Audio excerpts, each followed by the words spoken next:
Guys, welcome back to the channel. This one was requested today. It's about Keanu Reeves. Look, man, we haven't really been hearing a lot about Keanu Reeves in the media negatively. He's just been coming consistent with the movies, with the John Wicks, with the other things like that, and maybe this is why. Look, man, this is the Hollywood chatter. This is all gossip. This is all speculation. Some of this stuff, maybe, there's even a disclaimer at the bottom of these videos a lot of times. So we're gonna see what goes on here. Keanu Reeves refusing to sell Hollywood. I gotta find out what this is about, guys. Don't forget to like, don't forget to subscribe. Let's do this. Most celebrities' lowest moments, biggest freakouts, or controversies draw the most interest from the general public. For Keanu Reeves, it's the total opposite. The more normal, down-to-earth, and humble he is, the bigger the response. In this 2011 video that has 16 million views, a woman backed her Mercedes SUV into Keanu Reeves' classic 1973 Norton Commando 750 motorcycle while the actor was inside a medical building. The Beverly Hills police showed up to document the incident. Keanu talks with them and the woman, just like any normal person would, and drives off after a couple of minutes. In this 2021 video, Keanu talks to his fans about his motorcycle, 8.3 million views, with people dissecting it like it's some kind of social experiment. I like the distance they keep. He does nothing to keep them at bay, but their respect shows in the way they stand back and give him space, and meanwhile he's smiling. Because he's being normal. He's doing nothing to push them away. In this 2015 video, Keanu walks through an airport in a hurry while stopping to take some photos with fans. He is flying commercial and has no bodyguards despite him being worth $350 million, 7.7 million views. Here's what Joe Rogan had to say about Keanu. That guy goes and sits on the subway by himself. No, like, that's freaking awesome. Yeah, but there's no obvious outward displays of wealth from him. Yeah. I mean, he's insanely wealthy. Yeah. When you see him, he's dressed like me. Yeah. He's got like a regular watch on, sneakers. He's normal as man. It's real weird. Some of you might think it's weird that people praise Keanu for having basic human decency, which goes to show you how Hollywood has lowered our expectations for celebrities immensely. But once you learn about Keanu's rough upbringing, as well as his over-the-top acts of generosity, you will understand why he has earned the title of the nicest man in Hollywood. Make sure you're drinking water. Keanu's father, Samuel Reeves, Had a Red Bull earlier, but I also drink my water. Yeah, but it's okay to be normal. He's super rich. Maybe he's not. I mean, he's not a rapper. Maybe he doesn't want to wear super high-end clothes. But who knows? You know, a lot of the designers, they have clothes that look like regular clothes. You know, I have an Armani T-shirt that I paid a little bit too much for, but it looks like a regular T-shirt. Honestly, I think I wasted money, to be honest with you. But it feels good. struggled with substance abuse, was in and out of prison for selling heroin until he ultimately abandoned his family when Keanu was just 3 years old, forcing his mother, Patricia, left to raise 2 children on her own, working tirelessly as a costume designer.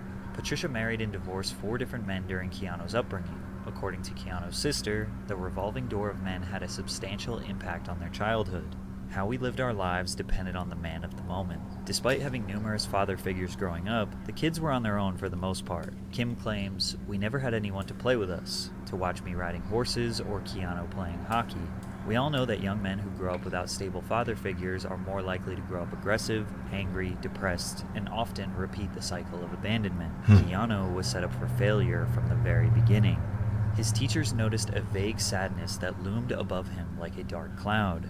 He spent more than 5 years bouncing from one high school to another, including one where he got expelled because he was too rambunctious. Keanu thinks he talked too much and was not generally the most well-oiled machine in the school. I was just getting in their way, I guess. Keanu felt a strong disconnect from others. They made him feel unwelcome, which did not change when he arrived in Hollywood. Reeves' agents told him that his name was too ethnic. Now this was the mid-1980s, but it still seems like a silly thing to worry about. And although Keanu was justifiably annoyed about it, he actually took what they said into consideration and tried a different name, calling himself Casey or Casey Reeves. But whenever he had auditions and they called Casey, he wouldn't respond. Most people would not even consider changing their name, let alone actually giving it a shot. Keanu proved early on he was open-minded and easy to work with. He went back to using his real name and it had zero negative impact on his career. What did have an impact on his career were some of the roles he landed early on. The foundation for Hollywood's nice guy was built on him being casted as somewhat of a teen heartthrob. Young and handsome male actors often accrue fan bases of women who romanticize them as the perfect guy. First, he starred in NBC's Babes in Toyland, Act of Vengeance, and Brotherhood of Justice, as well as making his first motion picture appearances in the sports drama Youngblood and the low-budget romantic drama Flying. But when he met casting director Carrie Fraser, everything changed. He walked in the door and I went, "Oh my god, this is my guy." It was just because of the way he held his body. His shoes were untied, and what he was wearing looked like a young person growing into being a man. I was over the moon about him. His youth appeal earned him roles in dramas such as The Night Before, The Prince of Pennsylvania, and Permanent Record. But his big break came in 1989 with Bill and Ted's Excellent Adventure. Although the film received mixed reviews, it was a solid box office success, grossing $40 million against a $10 million budget. Reeves' portrayal as Ted Logan significantly boosted Keanu's Hollywood profile. Before getting the part, director Stephen Herrick screened between 200 and 300 actors for main roles, requesting that each actor try out for both leading roles. Keanu was among the first to audition, and Herrick immediately set on casting him as Ted. When Keanu came in, he was one of the first. It was really kind of like, wow, he's Ted, and there was sort of a lovable goofiness to him. But Keanu wasn't just acting as a lovable good guy, that was really him. He proved that in 1991, where his act of kindness changed a man's career. In the adventure film My Own Private Idaho, Keanu co-starred along with... I think a lot of times when actors do certain roles and they do certain things, I think we often start to imagine them as that person, and then their true colors come out. But have you ever seen those actors where they just seem a little too good at the role that they're going for? It almost seems like, you're really this person, aren't you? You're really crazy. I think that's a lot of people. And so maybe he really is the nice guy that he portrays to be. Like maybe he's not acting like the guy said there. Maybe he's just not acting. Maybe he's been being himself all this time and we're just seeing it from the outside in. But let's get to more in-depth of the story here. I hope that we start to move along to why he wouldn't do the deal with Hollywood, or what makes it so he didn't do the deal with Hollywood. How do we know that? A man's career.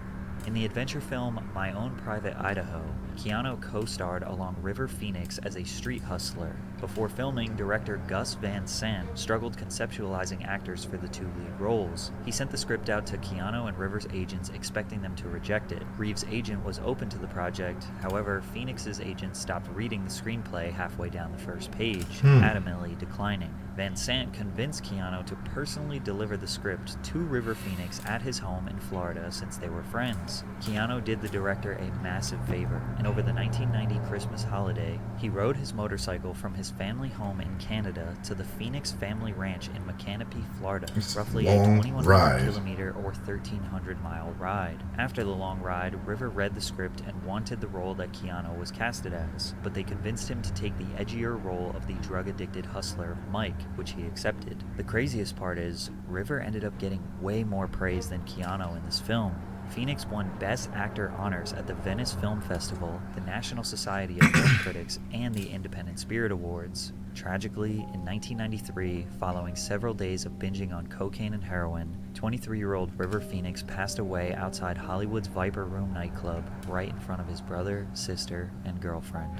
Keanu has rarely mentioned his close friendship with River over the years, opting to keep that part of his life private. But River's death still feels like a fresh wound to Keanu's heart even 30 years later. But if we're being honest, Keanu driving that motorcycle wasn't much of a sacrifice. That man loves to ride. However, during the filming of The Devil's Advocate, he gave up something that 99% of other actors wouldn't: money. The Devil's Advocate is a supernatural thriller that follows a young lawyer who dives deep into the dark world of success and temptation.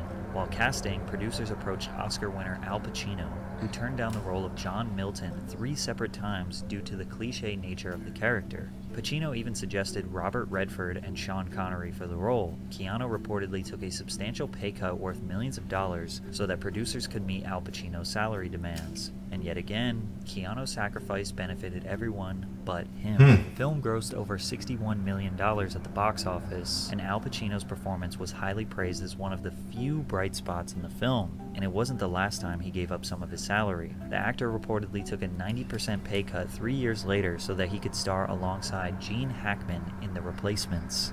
But it didn't really matter if Keanu was a great guy or not, because many people thought he was a mediocre actor. In his most successful film at this point, he was considered the worst performer. Bram Stoker's Dracula was the award-winning gothic horror film where Reeves portrayed Jonathan Harker. The film was critically and commercially successful, grossing $82 million worldwide, surpassing Point Break as Keanu's highest-grossing film. Although the film was a success, many critics disagreed with Keanu's casting and considered his performance weak. Total film writer Josh Winning said that Keanu's work spoiled the movie. He mentioned it in a 2011 list of 50 performances that ruined movies. Keanu's attempt at an English accent has been considered one of the worst accents in the history of recorded film. Yes. You better put Will Smith and Jaden Smith from After Earth. It was an English accent they were using. It was horrible. The whole movie was horrible, but they probably rank higher on the worst accent list than Keanu Reeves. Of course, sir. If I may inquire, what in fact happened to Mr. Renfield in Transylvania? But it doesn't stop there. In 1993, Keanu had a role in the Shakespearean-based romantic comedy Much Ado About Nothing. Despite receiving positive reviews, Reeves' casting once again garnered criticism, and he would be nominated for Worst Supporting Actor at the Golden Raspberry Awards. Jeez. After 2 more lackluster drama films, Keanu's career was on life support. Luckily for him, something big was right around the corner. Matrix? Speed, Speed, an action classic Speed. whose premise revolves around a bus that is rigged by a terrorist to explode if its speed falls below 50 miles per hour. In 1993, executives were looking for an actor to portray the protagonist, Officer Jack Traven. They considered Tom Cruise, Tom Hanks, Wesley Snipes, and Woody Harrelson, but landed on Keanu. And again, he had to make some major sacrifices for this role. The director, Jean de Bont, didn't want the character to have long hair, so Keanu shaved his head. But then the studio executives got so upset over his shaved head that they demanded he wear a wig. But this was the director's vision, so they trusted him. However, there were more problems. De Bont didn't think Reeves looked strong enough. The thing with Keanu is that he looks very boyish. I didn't want him to be like a kid, and he loves to be like a kid. Keanu was yet again dedicated to completing a director's vision. He spent 2 months filling out his frame and getting in shape for the role. He was nervous in the beginning, then he got addicted to the adrenaline. This was only Keanu's second action film, but the hard work paid off big time. The summer of 1994 saw the release of Speed, which grossed $350 million on a $30 million budget, becoming the 5th highest grossing film of 1994 and winning 2 Academy Awards. Good movie. And if you needed another reason to know how little Keanu cares about money, he turned down a $12 million offer to star in Speed 2, Cruise Control. Despite the original being his most successful project to date at that point in his career, it wasn't against any of the artists that were involved in the project. But at the time, I'm sure we've all had this kind of feeling sometimes when things just don't feel right. If you saw the second one, it was terrible. Compared to the first one, the second one was terrible. And I think it did terribly too, if I'm not mistaken. He's just one of those people, Keanu Reeves proves time and time again, that he's just not one of those people that really cares about money.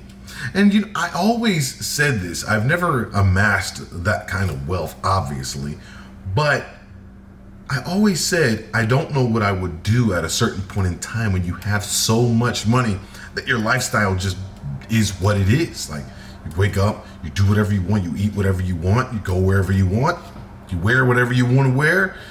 How much more money do you really need? You know what I mean? Like, if you've got liquid assets of these things, your whole family's taken care of forever. I don't know how much more money did you need. And a lot of celebrities don't think like that. You hear a lot of them talking about get to the bag, get to the bag. I'm like, bro, your house is beautiful. I'm sure you have a lot of liquid money. Maybe you just need more for some reason. But at a certain point in time, there's celebrities like Keanu Reeves that prove what I've been thinking this whole time, which is that once you have a certain amount of millions, the rest is kind of just play money just to keep stacking it up.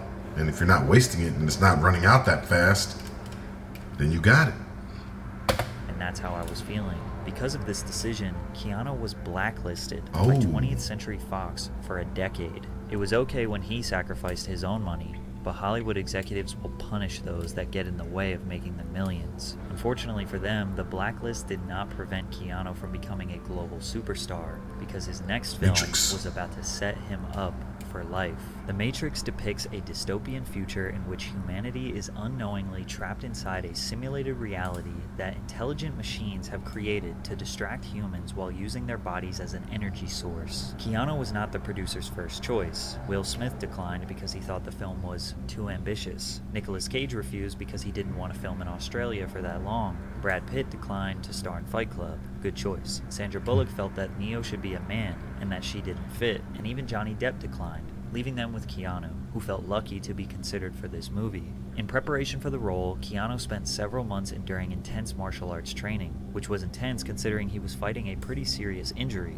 He had a bulging disc in his spine, which led to him having a 2-level fusion on his spine before training and getting a plate in his neck. He never told anyone because he wouldn't have been able to do the film, so he trained for The Matrix in a neck brace. Upon release, The Matrix opened to widespread acclaim from critics who praised its innovative visual effects, action sequences, cinematography, and entertainment value. It was a massive success at the box office, grossing over $460 million on a $63 million budget, becoming the highest grossing Warner Bros. Film of 1999 and the 4th highest grossing film of that year. Keanu reportedly made $14 million for his role before scoring an extra $49 million after the film because of the box office success. The Matrix is a classic, and although Keanu was a successful actor before, he had officially secured legendary status with this film. As if his father's abandonment and losing his best friend wasn't enough pain inflicted on Keanu, he was about to face another tragedy immediately at the highest point in his life.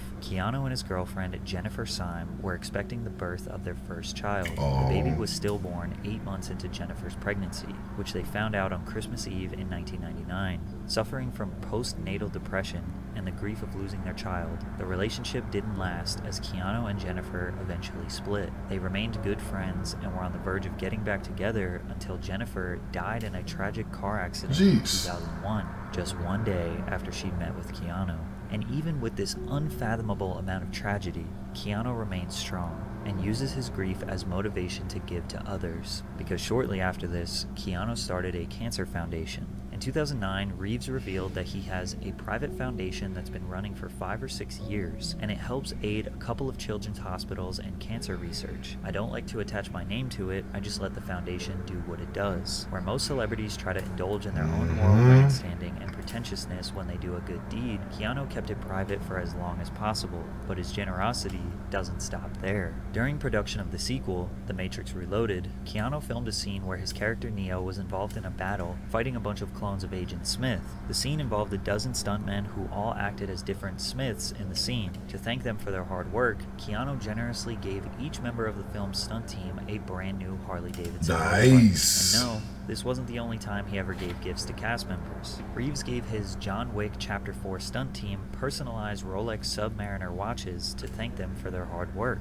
The watches were worth $10,000 each. Wow. He also took care of the Matrix Resurrection stunt team, booking them an all-expenses-paid trip to the premiere. As a token of his appreciation, Reeves took care of the private jet travel and hotel accommodations, premiere tickets, and even organized a special post-premiere brunch for invitees, among other gifts. That's It was cool. reported by multiple news outlets that Keanu donated $31.5 million, or 70% of his Matrix money, to cancer research. However, the story is not true. Keanu Reeves did not donate 70% of his salary to charity, his publicist confirmed. The internet immediately ran with this narrative because anytime they can get an excuse to praise Keanu for his generosity, they will take it. And after all, it does seem like something he would do. Ironically, the gesture that got him the most praise and attention was by far the most simple and normal. In 2011, this video of Keanu on the New York City subway went viral. After noticing a woman carrying a hefty bag, he pointed to his seat and asked if she wanted to sit down. Gentlemen. The woman accepted the offer, at which point Keanu got up to let her take the seat he was occupying.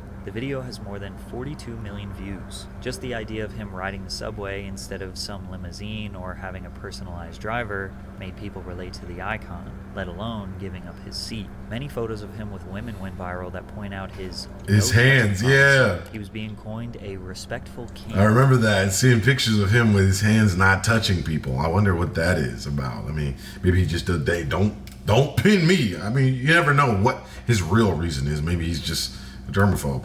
But him riding on the subway, main character vibes.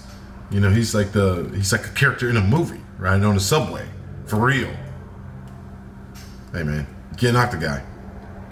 Because because he refuses to rest his hand on women while taking photos with them, and he rather just floats it a few inches away from their back. Most celebrities' dark side or controversies drive the most engagement. For Keanu, it's the total opposite. Viral Keanu news is him giving to homeless people, or spending time with them on the street, playing with puppies, showing a plush toy around China, or dropping genuine wisdom on us. What do you think happens when we die, Keanu Reeves?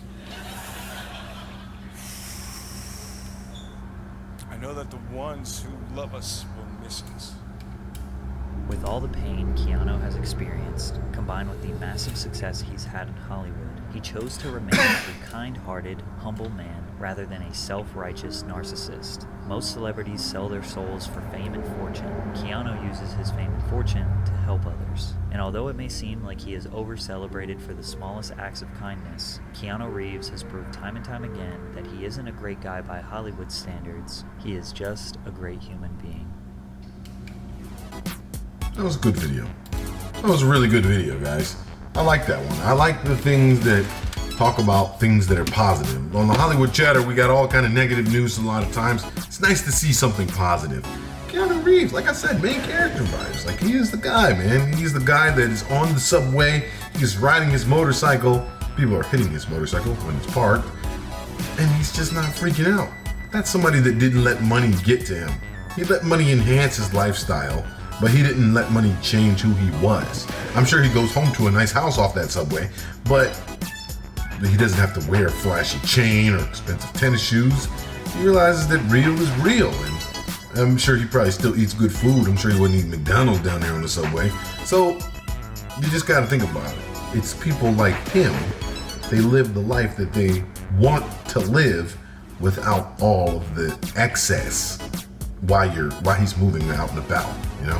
I'm sure those motorcycles that he rides are paid in cash. They're not making payments on them. He's not struggling to make any payments. I just think that's really a way we should all live. Sometimes I talk about me needing to live like that. And I know this video's getting long, but so I'll stop it here. But I talk about sometimes that I wish I was more like that, and I stop myself from doing things like buying clothes, like, you know, saying I need another pair of shoes. I got 65 pairs of shoes, you know, there's 40 of them right here behind me, you know, between that rack and these two racks, and then there's some in the closet. It's excessive. I don't need it. I don't even wear half these shoes. They got shoes in here I never even wore before. That's not the point. I want to live more like that, and I think a lot of us should live more like that. Use our money to change people's lives. Use our money to enjoy a comfortable life, but don't live in excess. Guys, love this message. Let me know what you thought about this video. I want you to like this video. I want you to subscribe to the channel, and I will see you in the next Hollywood Chatter.